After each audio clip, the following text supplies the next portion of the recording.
अनुजा चौहान की novel club you to death से inspired, Homi Adajania के डायरेक्शन में पंकज त्रिपाठी, सारा अली खान, विजय वर्मा, डिम्पल कपाडिया, करिश्मा कपूर, संजय कपूर और तिस्का चोपड़ा स्टार्ड मर्डर मुबारक फाइनली नेटफ्लिक्स में रिलीज हो चुकी है। सो वी थॉट इस वीडियो में हम डिस्कस करेंगे फिल्म के एंडिंग्स और कुछ हिडन डिटेल्स को लेके। तो चलिए बिना टाइम वेस्ट किए इस वीडियो को शुरू करते हैं। ऐसे ही दूसरे वीडियोस को देखने के लिए और हमारे साथ जुड़े रहने के लिए चैनल को सब्सक्राइब कीजिए और वीडियो को लाइक और शेयर करना ना भूलें।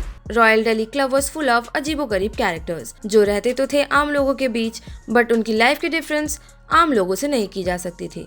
1971 में इंडिया में सीक्रेट ट्रेडिंग बंद की जा चुकी थी, लेकिन क्लब के मेंबर्स का अभी भी मानना था कि वो रॉयल्टी से कुछ कम नहीं है। क्लब के लिए नया प्रेसिडेंट चुना जाना था और शहनाज नूरानी एक एक्ट्रेस और सोशलाइट और रणविजय सिंह जो हमेशा लोगों को उन्हें हुक्म कहने का आग्रह करते थे, आमने सामने थे। द रॉयल दिल्ली क्लब में दिवाली तंबोला नाइट के बाद की सुबह कोच लियो मैथ्यूज जिम में मृत पाए जाते हैं। एसीपी भवानी सिंह को केस सौंप दिया गया था जो पहली नजर में ओपन एंड शट केस लगता है। हालांकि कुछ संदिग्ध और अपने सस्पिशंस उसे बताते हैं कि ये एक मर्डर है। चलिए अब पूछताछ में शामिल सभी कैरेक्टर्स पर विस्तार से डिस्कस करते हैं। पहला, प्रिंस हैरी, एक सुंदर सफेद बिल्ली जो गुप्पी राम का फेवरेट पेट है। यश बत्रा, एक drug addict, brutal and total. Ranvijay Singh, आकर्षक हुक्म, वो अपने पैसे का दिखावा करते हैं और ऐसे बिहेव करते हैं जैसे कि वो सब कुछ और हर किसी के बारे में जानते हो। आकाश डोगरा, द पिटीफुल वन, क्योंकि ये अपनी पहचान के साथ संघर्ष करता है, तो ये पता लगाने की कोशिश करता है कि ये कौन है और ये अपने परिवार के साथ कहाँ खड़ा है। शहनाज नूरानी, डीवा, जो एक बी लिस्ट अभिनेत्री हैं और जिनका एक बहुत ही गहरा और हॉन्टेड पास्ट है, जिनकी बाजार में रेपुटेशन ऐसी है कि वो सारे मर्दों का प्यार पाने और उनके साथ रहना पसंद करती हैं। बैम्बी तोड़ी, एक विधवा जो अपने मुंह के बल गिरकर एंटर करती हैं। हम उसकी अतीत, उसके पति के डेथ से पहले, उसके साथ उसकी लाइफ और आकाश के साथ उसकी थ्राइविंग बट कॉम्प्लिकेटेड रिलेशनशिप को देखते हैं। रोशनी बत्रा पूरी तरह से नॉनसेंस बात करने के लिए जानी जाती हैं, जो कि एक गोल्ड डिगर भी है और जो किसी भी सिचुएशन को बढ़ा चढ़ाकर कहती है। Cookie Katocha, a good cocktail lover, मजे के लिए पीती हैं और अपनी नसों को शांत करती हैं। साथ ही एक बड़ी फ्लर्ट भी है।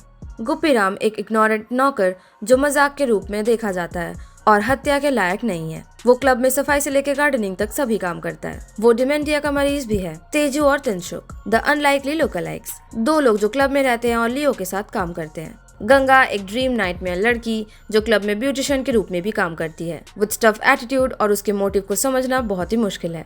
मीनू दिमरी, जिनका एक वायलेंट हस्बैंड है जो लियो के साथ नियमित रूप से मिलकर उसे धोखा दे रहा है। एक बहुत ही ज्यादा वीक एंड डेस्परेट इंसान। लियो के कमरे में पाए गए सबूतों से पता चलता है कि उसने क्लब्स के सारे मेंबर्स को ब्लैकमेल किया था। उसके ऑर्फनेज के साथ उसका कनेक्शन रिवील होता है। साथ ही साथ उस इंस्टीट्यूशन को किए गए डोनेशन का भी पता चलता है। इसी बीच क्लब मेंबर बैम्बी और उसका प्रेमी आकाश एक और मेंबर की जांच करते हैं जिसने कथित तौर पर लियो को मारने के लिए इस्तेमाल की गई वही ड्रग खरीदी थी। भवानी फर्दर इन्वेस्टिगेशंस करते हैं और शहनाज, रोशनी, कुकी, रणविजय और सारे लोगों से पूछताछ करते हैं। इसी बीच आरडीसी के बगीचे में एक और लाश मिलती है जो बैम्बी के डिसीज्ड पति का होता है। भवानी मामले को सॉल्व करता है और अपनी फाइनल रिवीलेशन करता है। शुरू में लोगों को गुमराह करता है, लेकिन हत्यारे को अपनी आइडेंटिटी रिवील करने और अपने क्राइम को कन्फेस करने के लिए मना लेता है जब फिल्म की इन्वेस्टिगेशंस कंप्लीट हो जाती हैं। Royal Delhi club high society members से भरा हुआ था जो सभी मैस्करेडिंग एज एलाइट्स थे, लेकिन उनके बीच और सभी के अंदर एक सोशियो पॉलिटिक्स और कल्चरल रॉट रेजेस लगी पड़ी थी। हर किसी के पास गंदे सीक्रेट्स या कुछ सीक्रेट्स हैं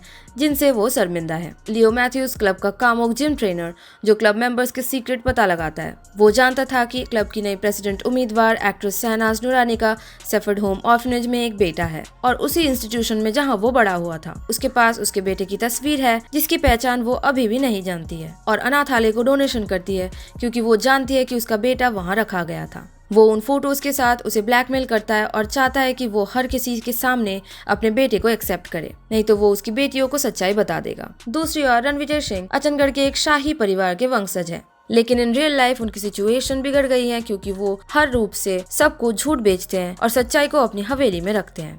क्लब के जिम ट्रेनर में से एक तिनसुक के साथ उसका होमोसेक्सुअल रिलेशनशिप भी था। लियो उसे इन सारे सीक्रेट्स के साथ ब्लैकमेल करता था। रोशनी और उसके बेटे यश का भी एक गंदा राज है।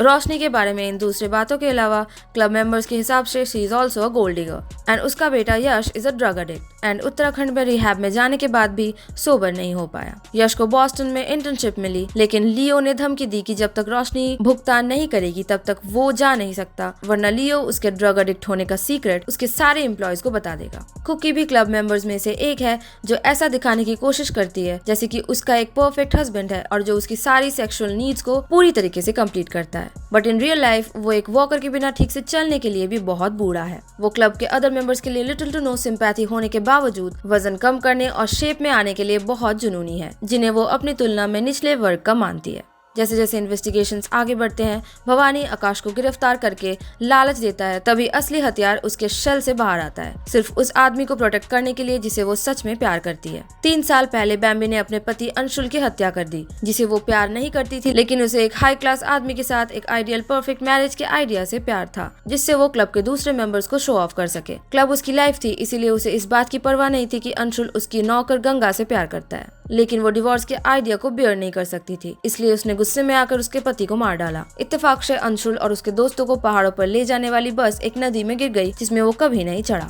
हालांकि क्योंकि उसके दोस्तों के शव कभी नहीं मिले, इसलिए माना जाता है कि अंशुल की उनके साथ ही मौत हो गई थी। क्लब के गार्डनर गप्पी राम की मदद से अंशुल के शरीर को क्लब के गार्डन में दफनाने में बैम्बी कामयाब रही। गप्पी द्वारा शराब पीने के दौरान गलती से लियो के सामने ये बात कबूल करने के बाद लियो बैम्बी को ब्लैकमेल किया करता था। किसी का मर्डर करने के एक्सपीरियंस के बाद उसके लिए ये आसान हो गया था। उसने लियो को उसके प्रोटीन शेक में पिंको हथीनी नामक एक पावरफुल ड्रग मिलाकर मार डालती है। ये दवा एक ओपियॉइड है जो उपयोगकर्ता की मांसपेशियों को जेली जैसा कर देता है और उनकी हड्डियों को रबर जैसा बना देता है। वो एक कप भी उठा नहीं सकते। एक बाबल की तो बात ही छोड़िए, जो उठाते समय उसकी वाइन पाइप पर गिर गई और जिससे उसकी गर्दन बुरी तरह से टूट गई। पुलिस के आने से पहले बैम्बी ने प्रोटीन शेक की बोतल बदल दी और सीसीटीवी कैमरा को गुब्बारों से ढक दिया। इसके बाद उसने अपने लॉन्ग टाइम लवर आकाश के कॉमन फ्रेंड यश को मर्डर के लिए फ्रेम करने की कोशिश की। वह पिंको की गोलियों को ड्रॉयर में रखकर ऐसा करती है, लेकिन पुलिस द्वारा घर की तलाशी लेने से पहले ही वो उन्हें बाहर निकाल चुकी होती है। फिर वो डिमेंटिया से पीड़ित गप्पी राम को सुसाइड करने के लिए भड़काती है, जिससे उसे लगे कि वो अपने फेवरेट पेट हैरी का कातिल है और अगर उसने सुसाइड नहीं किया तो उसकी बेटी को मौत की सजा सुना दी जाएगी। वो रणविजय की फ्लेयर गन से अपनी जान ले लेता है जो बैम्बी ने उसे दी थी। फिर वो यश को नशीली दवा देती है और ये दिखाने की कोशिश करती है कि वो ही मर्डरर है। वो कोमा में चला जाता है और भवानी सिंह मामले को सुलझा लेते हैं क्योंकि मुबारक का मर्डर केस अपने कंक्लूजन पर पहुंच जाता है। एसीपी भवानी सिंह सभी प्राइम सस्पेक्ट्स और क्लब के सारे चेहरों को स्टोर रूम में इकट्ठा करता है और अपना फाइनल रिविलेशन करता है। वो जानबूझकर आकाश को मर्डरर के रूप में पोर्ट्रे करता है, जिसके बारे में वो दावा करता है कि उसने अंशुल को उसकी सालगिरह की रात मार डाला था। फिर गप्पी की मदद से उसने शरीर को दफना दिया। भवानी जानता था कि उसने ऐसा नहीं किया, लेकिन वो बैम्बी से ये कन्फेशन के लिए मजबूर करने के लिए ऐसा करता है, क्योंकि वो जानता था कि वो आकाश से बहुत प्यार करती है और वो अपने गुनाहों की सजा आकाश को पाने नहीं देगी। जब पुलिस आकाश को गिरफ्तार करती है तो बैम्बी उन्हें रोकती है और अंत में उसकी मर्डरर होने का खुलासा करती है। वह ये जानते हुए जेल जाती है कि उसका प्रेमी आकाश उसे मिलना जारी रखेगा और एक वकील होने के नाते शायद उसका मामला भी संभाल लेगा। भवानी आकाश को अलविदा कहता है और उसे बताता है कि टाइटल में क्रेडिट आने से पहले बैम्बी के मामले के बारे में चिंता न करे। ऐसा लगता है कि अमीर लोगों के प्रिविलेज और पैसे उन्हें एक जेल में बंद कर देते हैं, जिससे उन्हें अपनी दुनिया के रूल्स के हिसाब से खेलने के लिए मजबूर होना पड़ता है, भले ही उनका दिल कुछ और चाहता हो। वो अमीर थे but they were never free. उनके पास वो सब कुछ था जो पैसे से खरीदा जा सकता है, पर फिर भी वो खुद को आजाद नहीं महसूस करते थे। एसीपी भवानी को उनके लिए खेद था और उनके पास फ्रीडम था टू बी हिमसेल्फ, जिससे वो खुश थे। इन द एंड उन्होंने आकाश को बैम्बी का मामला ना लेने की सलाह दी, लेकिन जब उन्होंने उसे देखा तो उन्हें पता था कि उनका दिल उन्हें जाने नहीं देगा।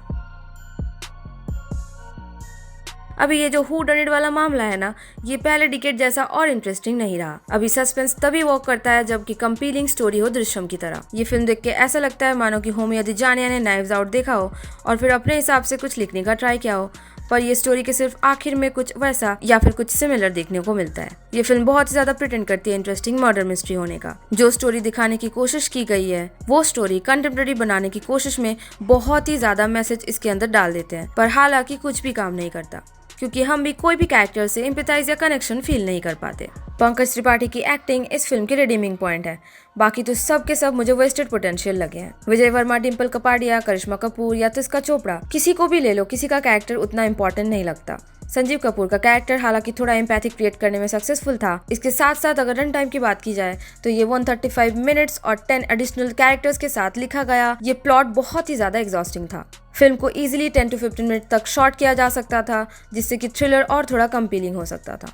So thank you so much for watching the video. Netflix पर मर्डर मुबारक देखने के अपने एक्सपीरियंस के बारे में टिप्पणी कमेंट सेक्शंस पर जरूर दें। डू लाइक एंड शेयर और सब्सक्राइब करें और बेल बटन दबाएं ताकि हमारे चैनल के फिल्म और सीरीज के बारे में कोई भी लेटेस्ट अपडेट्स आपसे मिस ना हो। मिलती हूँ अगले वीडियो में, तब तक के लिए good bye and I will be back.